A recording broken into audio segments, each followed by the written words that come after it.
बॉलीवुड के सुपरस्टार और हीमैन कहे जाने वाले धर्मेंद्र आखिरी सांस लेकर इस दुनिया को अलविदा कह चुके हैं। मुंबई में उन्होंने आखिरी सांस ली और हमेशा हमेशा के लिए इस दुनिया को अलविदा कह दिया। ऐसे में पूरे देश में सदमे की लहर दौड़ गई है।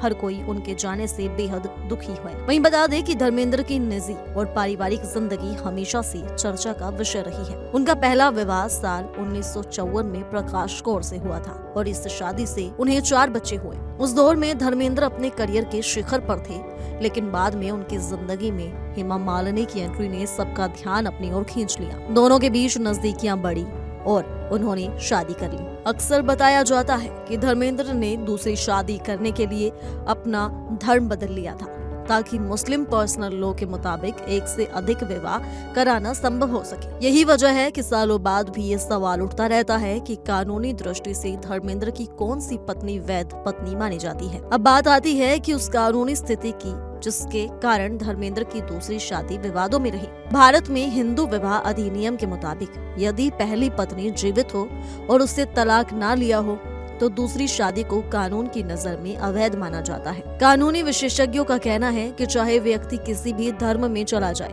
यदि पहली शादी हिंदू विवाह अधिनियम के तहत हुई है और उसका औपचारिक तलाक नहीं हुआ तो दूसरी शादी को मान्यता नहीं मिलती। ऐसे मामलों में पहली पत्नी को ही कानूनी जीवन साथी माना जाता है। यही नियम सांसदों की पेंशन पर भी लागू होता है। यदि किसी सांसद का निधन होता है तो उसकी पेंशन उसकी वैध पत्नी को दी जाती है, यानी उसी पत्नी को जो कानूनी रूप से मान्य विवाह का हिस्सा हो। धर्मेंद्र के मामले में उनकी पहली शादी पूरी तरह वैध थी और दूसरी शादी से पहले तलाक नहीं हुआ था, इसलिए कानून की नजर में प्रकाश कौर ही उनकी वैध पत्नी मानी जाती है। अब सवाल ये भी उठता है कि क्या किसी पुरुष की 2 पत्नियों को पेंशन मिल सकती है? ये स्थिति बहुत दुर्लभ है, लेकिन कानून में इसका प्रावधान है। सीसीएस पेंशन नियम 2021 के अनुसार यदि किसी व्यक्ति की 2 पत्नियां अलग अलग कानूनी प्रावधानों के तहत वैध मानी जाती हों, जैसा पहली पत्नी से तलाक हो गया हो और दूसरी विवाह पूरी तरह वैध हो, तो ऐसी स्थिति में पेंशन दोनों के बीच बराबर बांटी जा सकती है। यदि बच्चों का भी अधिकार बनता हो तो उन्हें भी हिस्सा दिया जा सकता है, लेकिन ये सुविधा तभी लागू होती है जब दोनों विवाह कानूनी रूप से मान्य हो। धर्मेंद्र के मामले में तस्वीर पूरी तरह साफ है। उनकी पहली शादी प्रकाश कौर से हिंदू रीति रिवाज और कानून के तहत हुई थी और वो शादी वैध है। दूसरी ओर हेमा मालिनी से विवाह धर्म परिवर्तन के बाद हुआ, लेकिन हिंदू विवाह अधिनियम के अनुसार दूसरी शादी तभी मान्य होती जब पहली पत्नी को विधिवत तलाक दिया गया होता।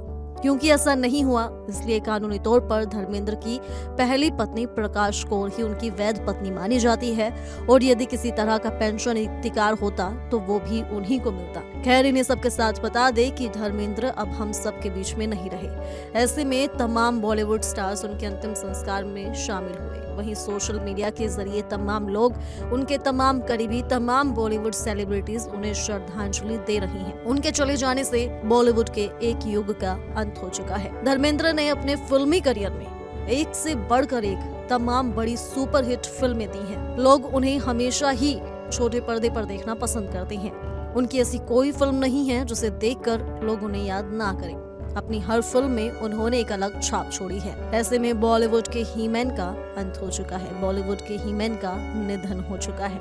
उनके चले जाने से पूरे देश में शोक की लहर है और हर कोई सोशल मीडिया के जरिए उन्हें श्रद्धांजलि अर्पित कर रहा है। फिलहाल के लिए इस रिपोर्ट में सिर्फ इतना ही। ज्यादा जानकारी के लिए जुड़े रहिए इंडिया डेली के डिजिटल प्लेटफॉर्म के साथ।